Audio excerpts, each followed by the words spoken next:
Let's talk education now, because there's been a big change to how Ofsted will report on schools in England, with single word judgments to be scrapped. Here's our education reporter, Anjum Pirbakos. The new government pledged that improving schools would be a priority, breaking down the barriers to opportunity, raising standards across the country. And they'll want changes to Ofsted to be a major step towards that. Ofsted previously graded schools using a simpler system, as outstanding, good, requires improvement, or inadequate. The new format will grade schools in 8 areas, from achievement to curriculum to attendance, using a colour-coded 5-step scale from causing concern to exemplary. Single-phrase grades were scrapped after the death of head teacher Ruth Perry in 2023, after an Ofsted inspection downgraded her school from outstanding to inadequate. The coroner found the inspection contributed to her death. Some teachers are concerned lessons haven't been learned. I don't see anything that I've read this morning that is going to reduce stress, reduce workload or reduce pressure. To jump from single word judgments to just different single word judgments across a whole different range of categories, I think is not a step in the right direction. We've spoken to teachers who say that the big listen has not resulted in Ofsted listening at all, and actually they've lost faith in the system. Ruth Perry's sister has said that this system and this proposal is a dangerous rehash of what was previously in existence, which resulted in the tragic death of her sister. What are you really good at? For the Education Secretary, the changes are key to driving up teaching standards. I just fundamentally reject this idea that somehow providing more information, shining a light on areas where there is a need for improvement, but also where there is excellence, is somehow not something that parents want when all the evidence is clear that they do. Parents we spoke to said they liked the detail. I think they're quite good. It's anything that provides more information. Sometimes the Ofsted reports previously were either overwhelming or just reductive. As a parent, it breaks it down a lot easier. Teachers know what they're looking for when they're looking at it, and other teaching professionals. But if a parent's point of view, you might not know how to break it down and what the areas are. Now, the start of a 12-week consultation period as teachers, parents and politicians work out whether the proposed changes will get the right results. Anjum Pirbakos, Sky News. Well, for more on this, I spoke to the Education Minister, Stephen Morgan.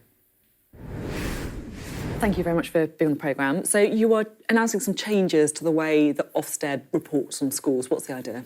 We want to break down the barriers to opportunity for every child, and obviously our plan for change sets out the direction of travel we want to take. We've ushered in a new era on high and rising standards in every school, and what we want to do is make sure that parents get really good, rich information around the journey that the school's on to improve. So where it's doing well and the areas that it wants to improve. And so just to because I got all that. That's the kind of press release. That's the lines to take. What are you actually doing? What are you doing? So Ofsted are consulting on what the report card will look like, with a series of measures that it'd be putting in place to basically give parents much richer information on where a school is at in the journey that it's on to improve. I want to make sure that every child goes to a great local school. I want to make sure that parents have got good quality information around the core offer that school will offer, and the report cards will help achieve that. So the teaching unions aren't happy, I think it's fair to say. The Head Teachers Union, the ASCL, for example, said that the report cards appear to be even worse than the single-word judgments that were criticised before. What's your response to that? I want to make sure that every child goes to a great local school and there's high and rising standards in every school, and the investment and the reform that we are bringing will help achieve that. Of course, we want to hear from the sector. Of course, we want to consult and engage on what our proposals will do. But I want to make sure that parents have got access to really good quality information, so when they make a choice around where they send their school, they know they're making the right choice, and that's fundamental to what we're doing. You say that it's good to hear from the sector. Does a part of you think the unions were moaning before about the single word judgments, now they're moaning again because the judgments are too complicated? These guys are never going to be happy. It's really important that we listen to all stakeholders. You know, my focus is on listening to what parents tell me they want to see in an education system. So you're listening more to the parents than the unions, is that fair? Well, I visit schools every week, Sophie, and I hear what teachers tell me, I hear what school support staff tell me, and what they tell me is that they want a government that breaks the link between background and opportunity, and that's exactly what we're doing with our plan for change. I just look, sorry, we've got a lot of plan for change, a lot about breaking down barriers, but we're talking about the Ofsted report cards here, right? So just to get really clear, you know, the teachers are saying it's too much, they don't like it. Parents telling you that actually they do want more information, so the unions are just going to have to suck it up. Well, they do want more information, they want richer information. When I was a school governor, Sophie, I would read a school report and didn't think it told me very much around where the school was at. And actually, we want to make sure that there's a push in for partnership and to make sure that there's excellence in every single school. And I think the report cards are a key part in making that happen.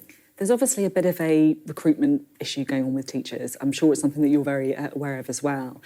Are you worried that putting more pressure on teachers could lead to more people leaving the profession?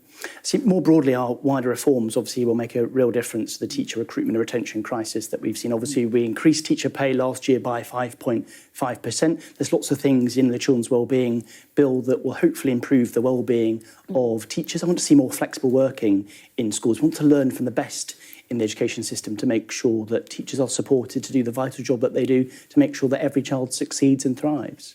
So you think that you're not worried about Ofsted putting pressure on teachers and making them leave the profession? I mean, I've heard the pressure that Ofsted has on schools and school leaders, and that's why, obviously, we're committed to reforming. But obviously, Ofsted have a consultation that they are going to be running in due course. It's really important that teachers and school support staff up and down the country feed into that consultation.